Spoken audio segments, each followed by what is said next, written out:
ഈ കഴിഞ്ഞ നവംബർ 14 നമ്മൾ വേൾഡ് ഡയബറ്റീസ് ഡേ ആചരിക്കുകയുണ്ടായി. ഡയബറ്റീസിന്റെ പ്രിവലൻസ് കൂടുന്നത് പോലെ തന്നെ ഡയബറ്റീസിനെ ചുറ്റിപ്പറ്റിയുള്ള മിഥ്യാധാരണകൾ ദിനം പ്രതി കൂടി വരികയാണ്.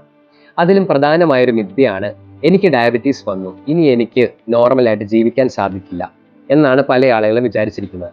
ഡയബറ്റീസ് എന്നത് ഒരു രോഗം എന്നതിനേക്കാൾ രോഗ അവസ്ഥയാണ്. അതായത് പാൻക്രിയാസിന്റെ ഇൻസുലിൻ ഉൽപ്പാദനം കുറയുന്ന ഒരു അവസ്ഥ, അല്ലെങ്കിൽ പാൻക്രിയാസിന്റെ ഇൻസുലിന്റെ പ്രവർത്തനം കുറയുന്ന ഒരു അവസ്ഥ.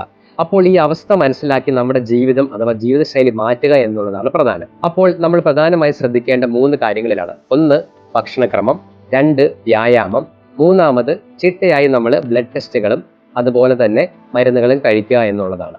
അപ്പോൾ ആദ്യം പറഞ്ഞ ഭക്ഷണക്രമത്തിൽ നമ്മൾ പ്രധാനമായി ശ്രദ്ധിക്കേണ്ട കാര്യം, നമ്മൾ ഭക്ഷണം സമയാസമയത്ത് കഴിക്കാൻ ശ്രദ്ധിക്കുക. അതുപോലെ തന്നെ കഴിക്കുമ്പോൾ നമ്മൾ കഴിക്കുന്ന ഭക്ഷണം എന്താണ് എന്നതിനേക്കാൾ പ്രധാനം എത്ര കഴിക്കുന്നു എന്നുള്ളതാണ്. അതുകൊണ്ട് ചെറിയ അളവിൽ പല നേരമായിട്ട് കഴിക്കുകയാണ് വളരെ ഉത്തമം. അതുപോലെ തന്നെ വ്യായാമത്തിന്റെ കാര്യം പറയുകയാണെങ്കിൽ, നമ്മൾ ദിവസത്തിൽ 7 ദിവസം ഉണ്ടെങ്കിൽ അതിനൊരു 5 ദിവസം കാർഡിയാക് ആക്ടിവിറ്റി ചെയ്യാനായി മാറ്റിവെക്കുക. സ്പീഡിൽ നടക്കുക, അതുപോലെ jogging, swimming, skipping, cycling at least ഒരു അരമണിക്കൂറെങ്കിലും ഒരു ദിവസം മാറ്റി വെക്കുകയാണെങ്കിൽ അത് മതിയാകും.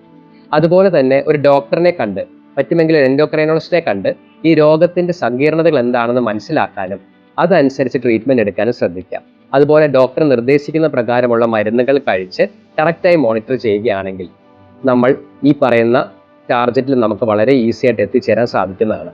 അപ്പോൾ ഈ പറഞ്ഞ കാര്യങ്ങളെല്ലാം ശ്രദ്ധിച്ചുകൊണ്ട് നമുക്ക് ഒരു ഹെൽത്തി ഇൻഡിവിജ്വലായി ജീവിക്കാനുള്ള ഒരു അവസരമാണ് ആക്ച്വൽ ഡയബറ്റീസ് ഒരുക്കി തരുന്നത്.